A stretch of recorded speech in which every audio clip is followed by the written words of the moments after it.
If you believe the stories, mankind's pride gave rise to the Darkspawn.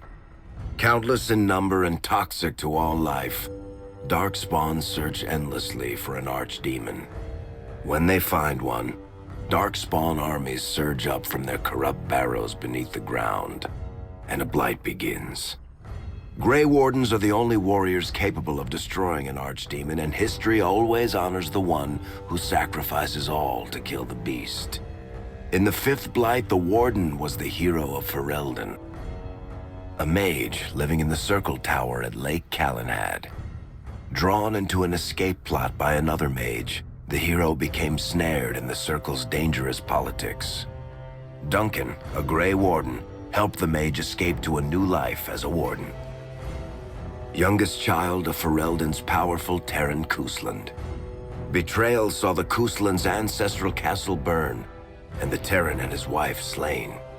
Duncan, a Grey Warden, helped the young noble escape to a new life with the Wardens. Youngest child of Ferelden's powerful Terran Cousland. Betrayal saw the Cousland's ancestral castle burn, and the Terran and his wife slain. Duncan, a Grey Warden, helped the young noble escape to a new life with the Wardens. A dwarven royal, second child of King Endrin I Dukan. Framed for a murder and ultimately cast out, the young noble met Duncan, a Grey Warden, who saw the dwarf's potential as a warden recruit. A dwarven royal, second child of King Endrin I Dukan. Framed for a murder and ultimately cast out, the young noble met Duncan, a Grey Warden, who saw the dwarf's potential as a warden recruit. A casteless dwarf from Orzammar. Branded by the unbending rules of Orzammar society, the hero was forced into a life of crime. Duncan, a Grey Warden, found and recruited the resourceful dwarf into the Wardens. A casteless dwarf from Orzammar. Branded by the unbending rules of Orzammar society, the hero was forced into a life of crime. Duncan, a Grey Warden, found and recruited the resourceful dwarf into the Wardens. A hunter from a clan of Dalish elves. The hero discovered a corrupted elven artifact and was tainted by the same foul magic that drives the Darkspawn. The only cure for the young elf was to join Duncan as a Grey Warden. A hunter from a clan of Dalish elves. The hero discovered a corrupted elven artifact and was tainted by the same foul magic that drives the Darkspawn. The only cure for the young elf was to join Duncan as a Grey Warden. An elf raised in the Denerim's close-knit, impoverished alienage. The unlikely hero joined in a fight for elven rights, drawing the wrath of Denerim's nobility. Duncan, a Grey Warden, pressed the young elf into the Warden's service to escape. An elf raised in the Denerim's close-knit, impoverished alienage. The unlikely hero joined in a fight for elven rights, drawing the wrath of Denerim's nobility. Duncan, a Grey Warden, pressed the young elf into the Warden's service to escape. The allied Ferelden and Grey Warden forces met in Ostagar, where King Kaelin's armies and a host of Wardens gathered, ready to destroy the Darkspawn.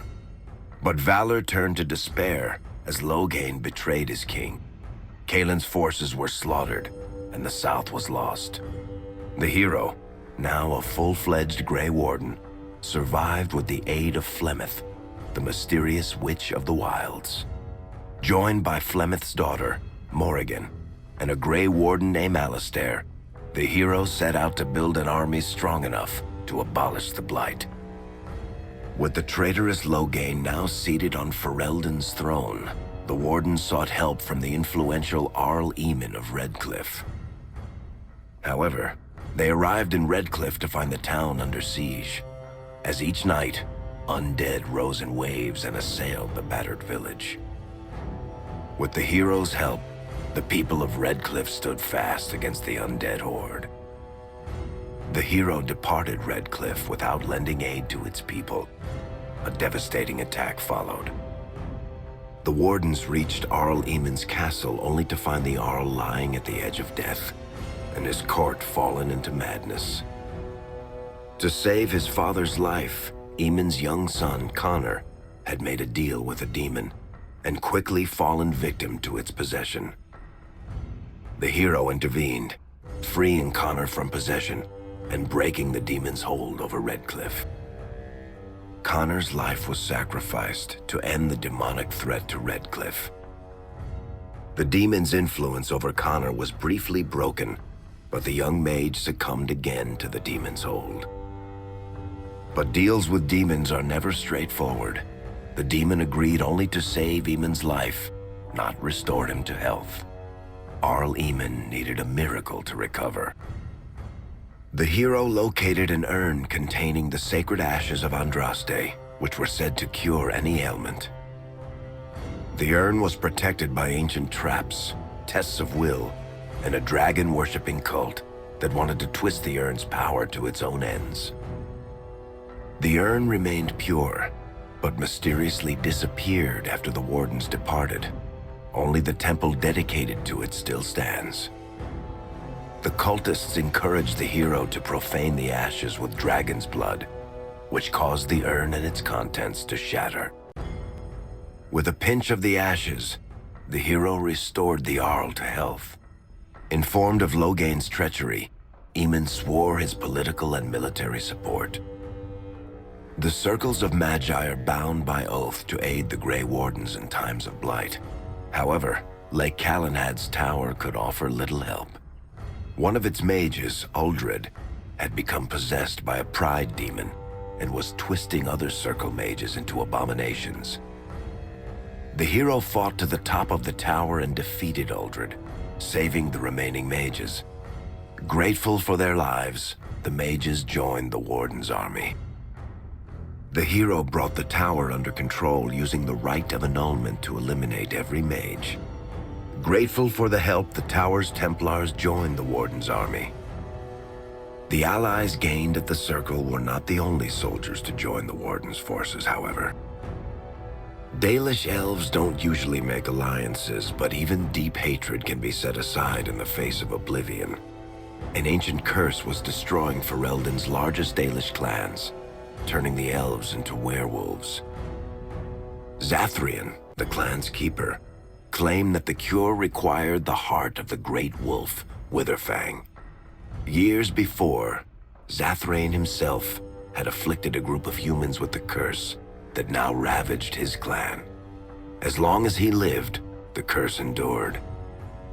The hero freed the werewolves from the long-standing curse, and the Dalish joined the warden's forces. Swayed by the pleas of the Lady of the Forest, the hero eliminated the Dalish and gained the werewolves as allies. The hero eliminated the werewolves and forged an alliance with the Dalish, who immediately joined the warden's army. Blights may happen hundreds of years apart, but the dwarves who live below the surface of Thedas fight Darkspawn every day. No one is better schooled in battling Darkspawn than the warriors of Orzammar, except perhaps their allies of old, the Grey Wardens. The hero arrived in Orzammar in the wake of King Endrin's death to find political factions fighting for control of the dwarven capital. Only the vote of a venerated paragon could break the deadlock to elect a ruler, and order the dwarves to honor their Grey Warden treaty and join the battle against the new blight. The hero set off to find a paragon named Branka, who had disappeared into the deep roads in search of a legendary artifact, the Anvil of the Void, created by the renowned smith Caradon to forge mighty war golems. The hero helped Caradon destroy the Anvil of the Void, along with the dark secrets that could trap a living soul inside a mechanical construct. With Branka's help, the hero restored the Anvil of the Void, and a small army of powerful golems joined the warden's forces. The hero emerged from the deep roads with a master-forged crown to bestow the paragon's favor upon whichever rival candidate would be crowned king. Balin, the youngest son of King Endrin who was suspected of foul play, or Haramont, the aging traditionalist backed by the Dwarven Assembly. Balin followed his father to the throne, He leads with a ruthless but progressive hand, seeking to re-establish ties to the surface kingdoms. Lord Harrimont claimed the crown of Orzammar. His traditionalist values keep dwarves first in all things, and safely as far underground as possible. With Dwarden's strength now bolstering the Warden's army, the hero had to deal with Loghain so Ferelden could stand unified against the Darkspawn before the blight swallowed the world. The kingdom of Ferelden stood divided. While some nobles supported Loghain's regency, others condemned his inaction against the Darkspawn. Civil war brewed, and Arl Eamon called a landsmeet in hopes of curtailing the conflict and removing Loghain from the throne.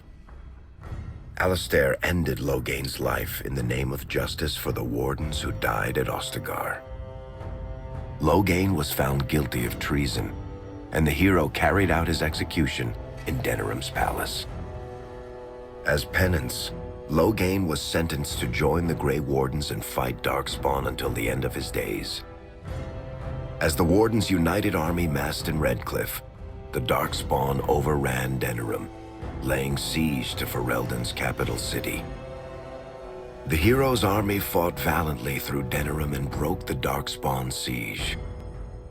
On Fort Dracon's highest tower, the hero's strongest allies fought alongside the Warden in a final heroic battle against the massive Archdemon.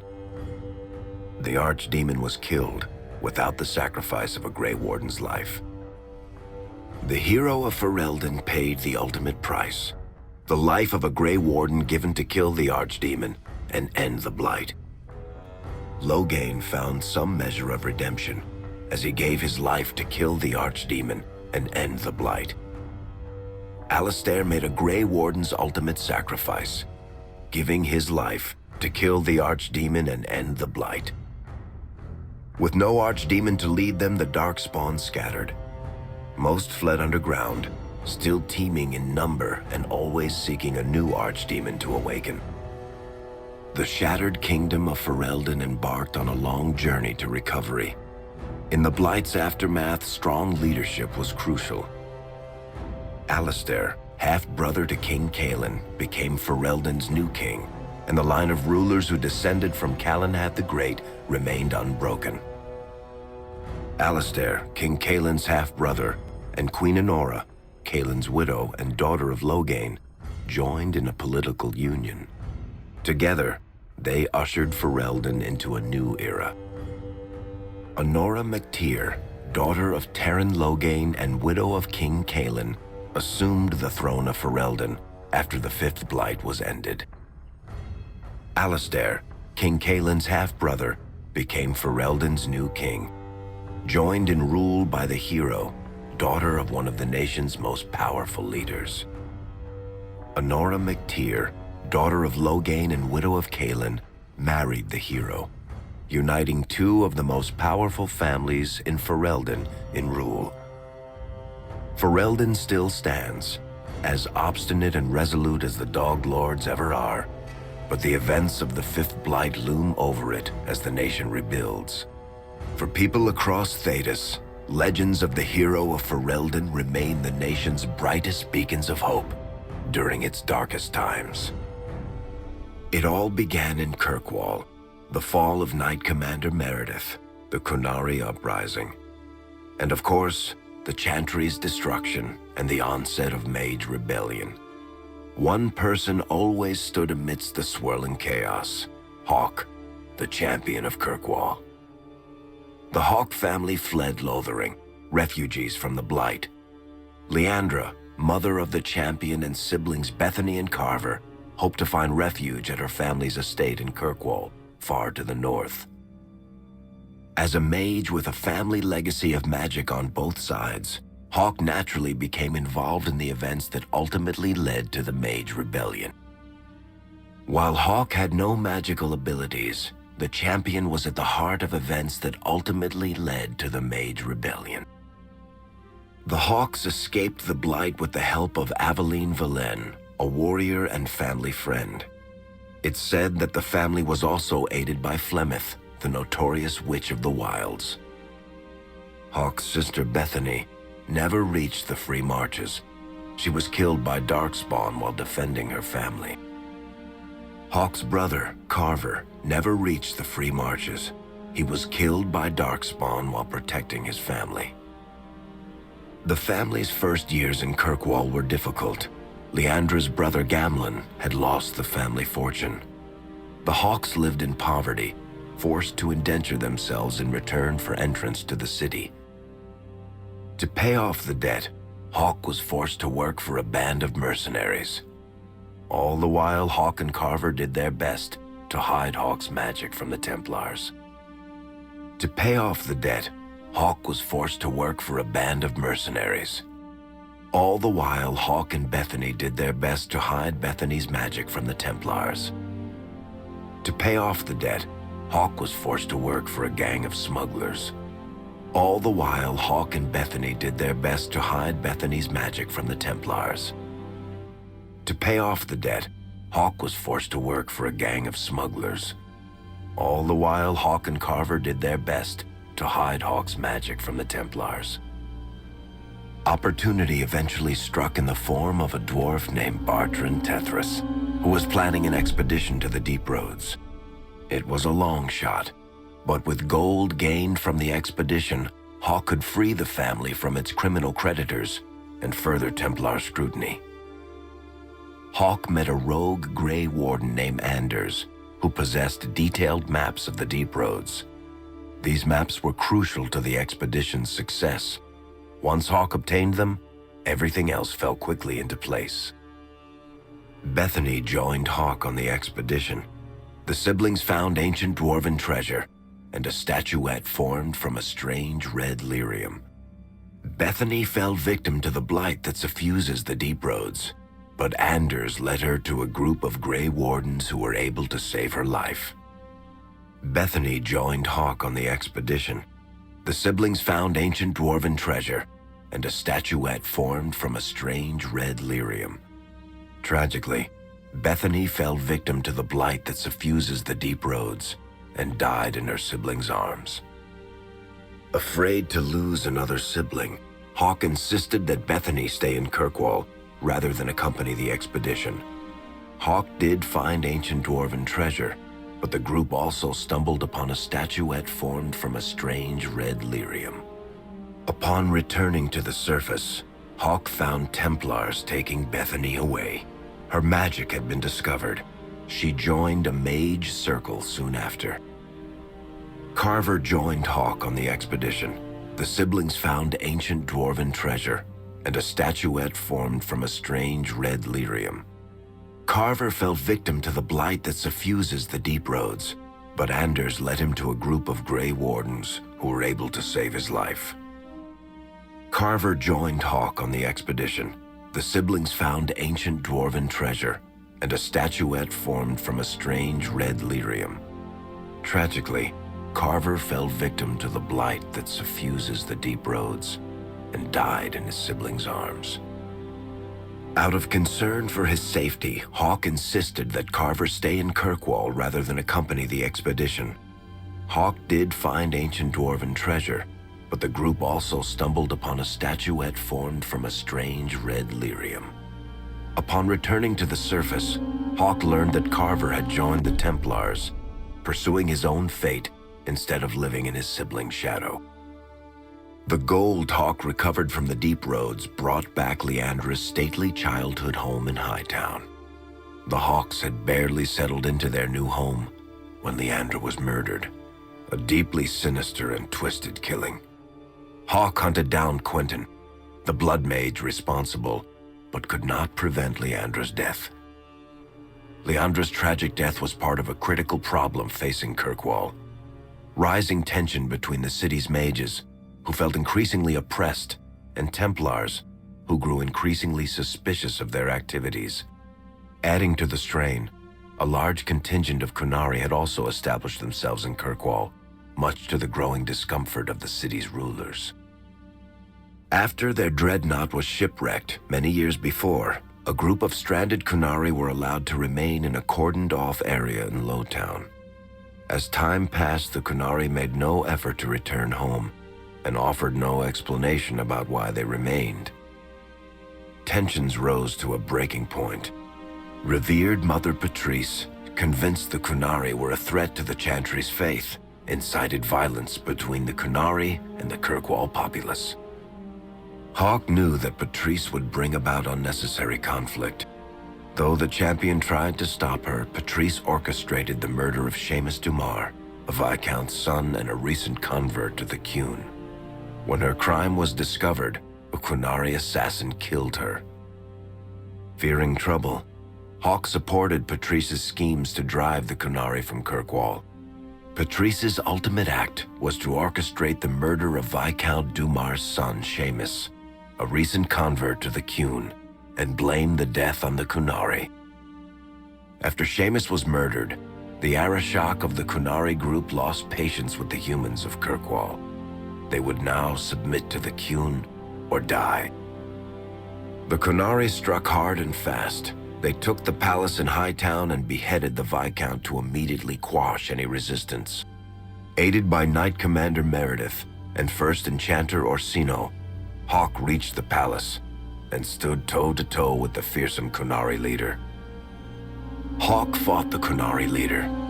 The fierce battle resulted in the Arishok's death and the liberation of Kirkwall from its brief occupation. The Qunari quickly withdrew from the city entirely. Hawk's ally, Isabella, was a notorious raider and ultimately responsible for the crisis. She had stolen the Tome of Khoslan from the Qunari, who remained in Kirkwall to search for it. Isabella returned the book, and Hawk let the Qunari take her prisoner as penance. Finally appeased, the Qunari returned home peacefully. Hawk saved Kirkwall and earned the grudging respect of the city's Templars, mages, and nobility, along with the title that history remembers, the Champion of Kirkwall. Kirkwall's problems were still not over, however. After Viscount Dumar's death, Knight Commander Meredith took power and blocked all attempts to appoint a new Viscount. Under Meredith's command, the Templars tightened their grip on the mages, planning to suppress what Meredith saw as a growing rebellion. Anders, who spent years fighting for justice and freedom for his fellow mages, saw that the time for negotiation was past. He destroyed Kirkwall's chantry, killing hundreds, including Grand Cleric Elthina. This single act began a rebellion that spread from circle to circle, until all circles of Magi had risen up in defiance against chantry rule. Though Anders had done the unforgivable, something stayed the champion's hand. Anders survived the day, although many others did not. There was no forgiveness for what Anders had done, and he asked for death at Hawk's hands. Hawk fulfilled the troubled mage's final request, and many others died along with Anders that day. Fighting spread swiftly through the city. Some mages rebelled openly, many of them succumbing to possession. Templars turned their swords on mages who rebelled and on those who did not. As First Enchanter Orsino refused to bend to the Templars, Knight Commander Meredith demanded that every mage in Kirkwall be put to the sword. Hawk saved many mages from Templar blades, keeping them from succumbing to possession or the temptations of blood magic. In the end, however, Hawk was forced to strike down Orsino, who had betrayed his own values by resorting to blood magic himself. The Templars found an ally in the champion, who fought alongside them to quash the rebellious mages. In the end, the Templars placed Hawk on the Viscount's throne, for a time at least. The battle proved one thing: Knight Commander Meredith had gone mad. Hawk saw the truth of it when Meredith unsheathed her sword, and the red lyrium idol from the deep roads was embedded within it. The blade fueled her hatred and paranoia, as it had for months. After a horrific battle, the red lyrium of the Knight Commander's sword consumed her as she died. Meredith became a statue, her face a frozen mask of horror. Little is known of the champion since that final battle. However, Hawk's story lives on in legend and song. Memories of the indelible changes the champion of Kirkwall, brought to the face of Thedas. The Mage Rebellion in Kirkwall was felt throughout Thedas, the news spreading like wildfire. The Templars clamped down in response, but each new restriction only made things worse. Led by Grand Enchanter Fiona, the mages voted for independence. The Circle of Magi would govern itself, without the Chantry and especially without the Templars. The result was cataclysmic. 2 circles were destroyed. Those within killed to the last mage, before the rest fled into the wilderness. Perhaps the mighty Empire of Orlais could have intervened in the war before it began, but that was not to be. Grand Duke Espard began a deadly civil war against Empress Celine, vying for the Orlesian throne. The mages were offered safe haven in neighboring Ferelden, but the Templars followed, and so their battle spread across all of Thedas. As head of the Chantry, Divine Justinia ordered the Templars to stand down. They refused, declaring their own independence. Thus, the war began in earnest. Templars hunting mages, mages fighting Templars. Their clashes wreaked untold destruction, and all sense of order was falling to pieces. Divine Justinia made one final desperate bid to end the war. She approached the leaders of both sides and convinced them to come to a conclave held on neutral ground. With the Chantry to mediate, mages and Templars will talk for the first time since this all began. It is our last, and perhaps our only, chance for peace.